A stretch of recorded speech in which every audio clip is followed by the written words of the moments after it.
Sebelum nonton videonya, jangan lupa ya, subscribe, like, dan komen. Matur nuwun.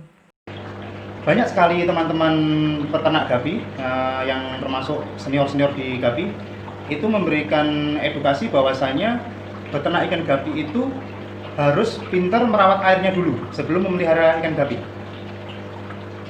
Masuk di akal juga, karena memang kunci pertama dalam merawat ikan gapi itu ya memang dari airnya. Kita harus pintar mengolah air. Oke, tapi di sini saya tidak akan mengulas pendapat teman-teman breeder semua.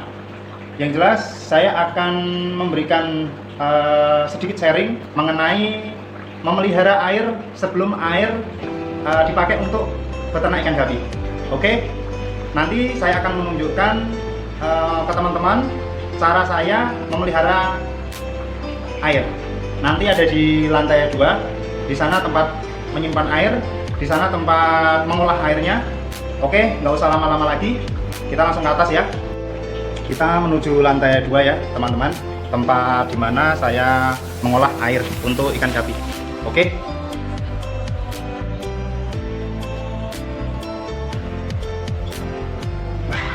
Gelap.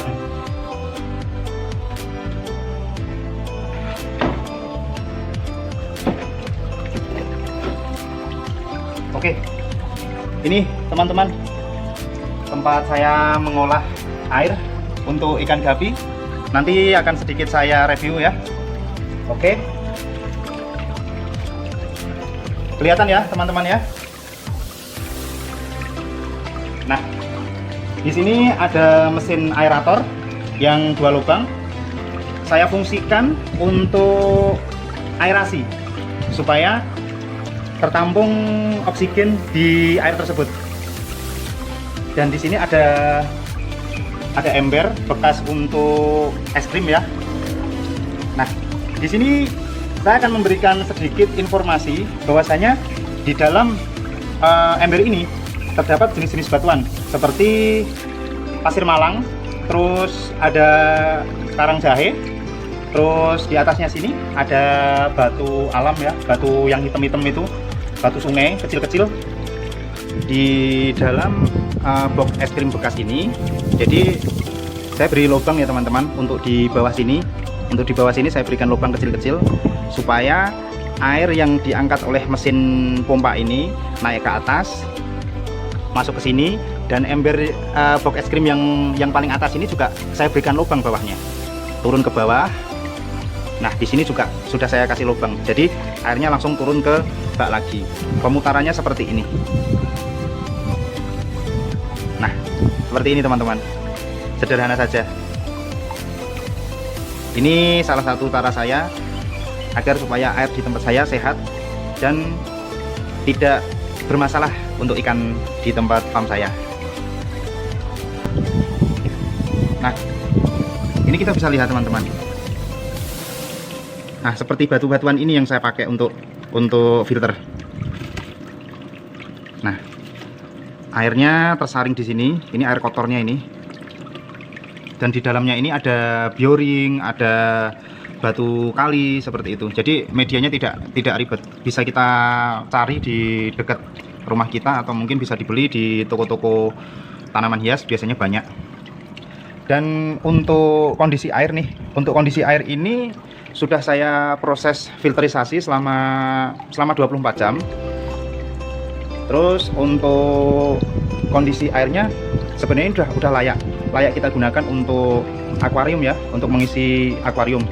Nah, kalau di tempat saya untuk pengisian air di akuarium biasanya saya gunakan air yang sudah saya proses filterisasi ini. Jadi ketika akuarium kosong, mungkin akuarium yang sudah kita kuras total, itu biasanya saya menggunakan air yang sudah saya proses filterisasi dan aerasi ini minimal 24 jam. Dan ketika sifon, biasanya sifon saya malah tidak menggunakan air tampungan ini teman-teman. Untuk sifon sendiri biasanya saya pakai air yang langsung dari sumur. Jadi air yang dari sumur itu saya langsung masukkan ke tank yang saya sifon. Jadi biasanya kalau saya sifon itu kan tidak banyak-banyak ya, mengurangi airnya sedikit aja. dan saya tambahin air yang langsung dari sumur. Jadi tidak menggunakan air ini. Untuk air ini saya gunakan hanya untuk ketika saya menguras akuarium total. Jadi mungkin akuarium yang sudah berbulan-bulan itu usianya, biasanya saya kuras total. Nah, saya menggunakan air ini. Nanti biasanya air ini saya salurkan pakai selang langsung turun ke bawah. Nah, biasanya juga di sini ada drum 2, teman-teman. Karena ini 2 drumnya saya masih cuci, jadi mungkin ini saya kosongkan dulu sementara. Saya fokus di sini dulu aja. Untuk di farm saya sendiri, saya tidak pernah menggunakan mungkin biotik atau obat-obatan, atau mungkin apa ya, bahan-bahan lah mungkin yang biasanya dipakai teman-teman buat obat atau untuk biotik dan lain-lain, termasuk garam ya. Saya tidak menggunakan sama sekali di dalam ini. Jadi apa yang ada di dalam ini, air hanya saya proses filterisasi ini dan saya aerasi. Jadi saya tidak menggunakan bahan-bahan seperti garam atau biotik atau mungkin obat-obatan lain. Jadi ketika proses 24 jam filterisasi ini, saya langsung pakai aja. Saya tidak pernah menggunakan bahan-bahan tersebut untuk tambahan di sini. Jadi cukup hanya filterisasi ini aja. Perlu teman-teman ketahui, proses filtrasi di tempat saya ini, saya tidak pernah menggunakan alat untuk mengukur kualitas air yang ada di tempat saya. Misal alat itu seperti alat pengukur pH dan lain-lain. Nah, jadi saya lebih murni tidak memakai sama sekali, teman-teman. Karena jika saya memakai, saya tidak akan ternak ikan gapi. Karena saya menyadari kualitas air yang ada di tempat saya sangat buruk. Dan jika harus standar dengan alat tersebut sulit, teman-teman. Untuk mengukur tingkat pasnya itu sangat sulit. Jadi saya memutuskan untuk tidak menggunakan alat tersebut. Di sini saya nanti akan membuktikan ke teman-teman air yang saya filterisasi ini, proses filterisasi 24 jam ini dengan air yang baru keluar dari sumur. Nah, saya akan membuktikan ke teman-teman ya. Di sini, mohon tunggu sebentar. Saya akan mengambil wadah. Bisa kita lihat ya, teman-teman. Saya akan mengambil air yang baru keluar dari sumur ya. Kondisinya seperti apa air yang baru keluar dari sumur, kita bisa lihat ya, teman-teman ya.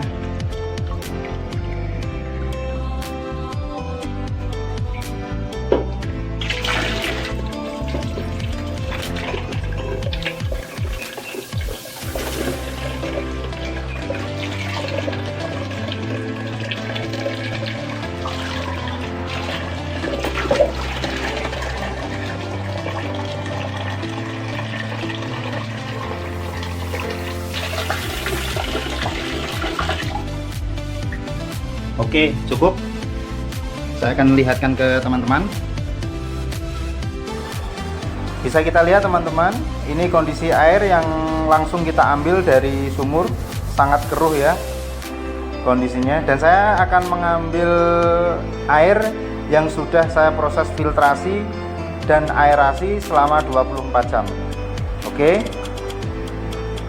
kita ambil dulu.